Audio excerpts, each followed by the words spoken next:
पुनः भूल चुके हैं महाराज। हे महारानी, मुझे सब याद है। तेरी दो थाती मेरे पास धरोहर रूप में झूठा ही हम हैं, दो सजन देहो, दुई के चार मागु पर ले हो। हे मेरी महारानी, तुम मुझे इस प्रकार झूठा दोषारोपण मत कर। मैं राजा हूँ, राजा स्वभाव के कारण मेरे पास बहुत कार्य रहते हैं। मैं केवल तुम्हारी थाती याद रखकर नहीं जी सकता, इसलिए रघुकुल रीत सदा चली आई, प्राण जाहि बरु बचन न जाई। मैं उस रघुवंश की शान हूँ, उस रघुवंश के वंश में जन्म लिया है, जिसमें अपने वचन का पालन करने के लिए प्राण त्याग देते हैं, लेकिन वचन मिथ्या नहीं जाने देते। तुम्हें मैं दो के बदले चार वरदान दूंगा, मांगो तो क्या चाहिए, मांगो।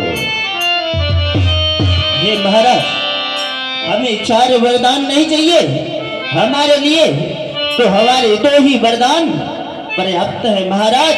अगर आप वह दोनों वरदान देना चाहते हैं तो आप कृपा करके मुझे वो दोनों वरदान दें महाराज।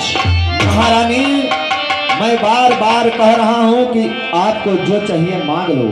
किते ही पर राम शपथ करी आई। हे महाराज, कहिए मेरी रानी। आप मुझे दोनों वरदान देने से पूर्व हाँ, आपको राम की सौगंध खानी पड़ेगी। उसके बाद मैं अपने दोनों वरदान आपसे मांगूंगी महाराज।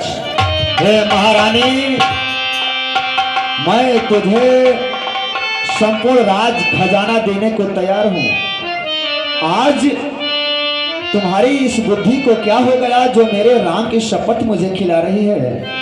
रानी, तू ऐसे ही मांग ले, मैं दे दूंगा। राम की शपथ मत खिला, मांग ले। हे महाराज, अगर आप देना ही चाहते हैं हमारे दोनों वरदान, तो पुत्र राम की सौगंध खाने में इतनी अड़चन कैसे हो रही है, आप खा लीजिए। एक छोटी सी तो मांग मैंने की है कि पुत्र राम की सौगंध खा लीजिए, उसके उपरांत मैं अपने दोनों वरदान आपसे मांगूंगी महाराज। हाय रे मायापति, आज तुम्हारे द्वारा इस जो क्रिया चरित्र का प्रपंच इस पिता के ऊपर दिखाया जा रहा है।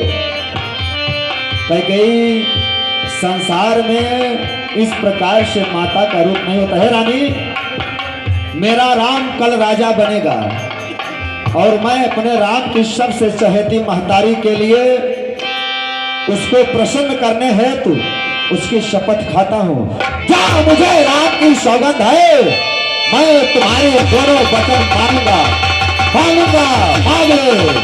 धन्य है महाराज।